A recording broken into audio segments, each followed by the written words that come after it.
बंदर की खोई हुई किताब। जंगल के बीचों बीच एक विशाल बरगद का पेड़ था। इस पेड़ के नीचे जंगल के सभी जानवर अपनी कहानियां सुनाते और अपने अनुभव साझा करते थे।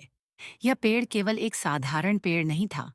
यह कई रहस्यों और चमत्कारों का केंद्र था।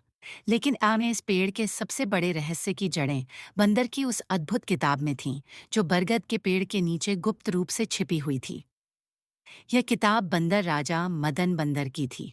यह कोई साधारण किताब नहीं थी, बल्कि जादुई मंत्रों और अद्भुत ज्ञान से भरी हुई थी। मदन बंदर ने इसे अपनी बुद्धिमत्ता और अनुभव से भरा था।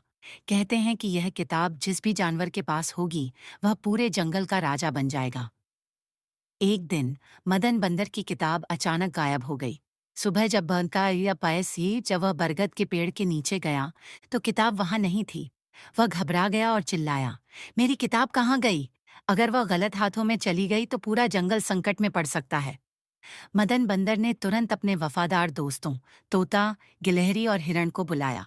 उसने कहा, हमें इस किताब को जल्द से जल्द ढूंढना होगा। इसमें ऐसे मंत्र हैं जो गलत हाथों में जाने पर पूरे जंगल को नष्ट कर सकते हैं। किताब गायब होने की खबर पूरे जंगल में फैल गई। सभी जानवर घबरा गए। हर कोई सोचने लगा कि किताब किसने चुराई होगी। कुछ ने शक किया कि लोमड़ी ने इसे चुराया होगा, क्योंकि वह चालाकी में सबसे आगे थी। वहीं कुछ का मानना था कि यह कौवे की हरकत हो सकती है, क्योंकि वह हर जगह उड़कर देखता रहता था। मदन बंदर ने कहा, शक करना आसान है, पर हमें सच्चाई तक पहुंचने के लिए सबूत चाहिए। तोते ने कहा, मुझे कल रात एक अजीब बात दिखी। जब मैं बरगद के पेड़ पर बैठा था, तब मैंने देखा कि एक परछाई पेड़ के पास से कुछ उठाकर ले जा रही थी।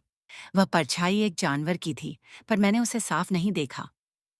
मदन बंदर ने यह सुनकर सोचा, हमें यह पता लगाना होगा कि वह परछाई किसकी थी। गिलहरी ने सुझाव दिया, आओ हम सबसे पहले उन जानवरों से पूछें जो रात को जागते रहते हैं। शायद उन्होंने कुछ देखा हो। सबसे पहले वे उल्लू के पास गए। उल्लू ने कहा, मैंने देखा कि कोई लोमड़ी जैसा जानवर किताब लेकर दौड़ रहा था, लेकिन मैं पूरी तरह से यकीन नहीं कर सकता।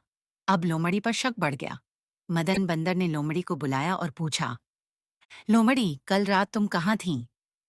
लोमड़ी ने घबराकर कहा, मैं तो अपनी गुफा में थी। अगर आपको विश्वास नहीं है, तो आप मेरी गुफा की तलाशी ले सकते हैं। मदन बंदर, तोता और गिलहरी लोमड़ी की गुफा में गए। गुफा में उन्होंने हर कोना छान मारा, लेकिन किताब नहीं मिली। लोमड़ी ने गुस्से में कहा, मैंने कुछ नहीं किया, मुझे गलत मत समझो। मदन बंदर ने कहा, मुझे माफ करना लोमड़ी, हमें और आगे जांच करनी होगी। हिरण ने कहा, जब हम लोमड़ी की गुफा में थे, तो मैंने देखा कि कौवा कुछ छुपाने की कोशिश कर रहा था। सब कौवे के पास गए। कौवे ने ने अपनी जगह बनाया कुछ छुपाया हुआ था। जब सबने वहां जाकर देखा, तो वहां सिर्फ कुछ चमकीले पत्थर थे। कौवा बोला, मैंने किताब नहीं चुराई, ये पत्थर मेरे संग्रह का हिस्सा हैं।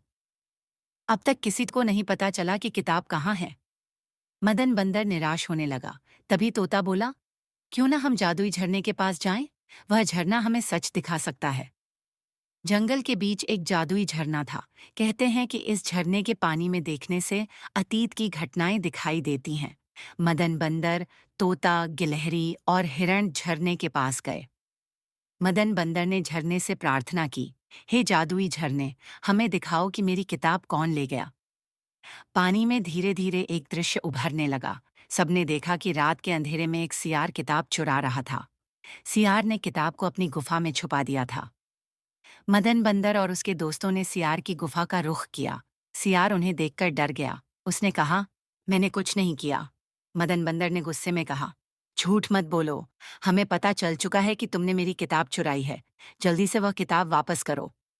सियार ने डरते हुए गुफा के एक कोने से किताब निकालकर उन्हें दे दी। उसने कहा, मुझे माफ कर दो, मैं बस इसे देखने के लिए लाया था, लेकिन मैंने इसे नुकसान नहीं पहुंचाया। मदन बंदर ने किताब वापस पाकर राहत की सांस ली। उसने कहा, यह किताब बहुत कीमती है, हमें इसे सुरक्षित रखना होगा। सियार ने सबके सामने माफी मांगी और वादा किया कि वह कभी भी ऐसा काम नहीं करेगा।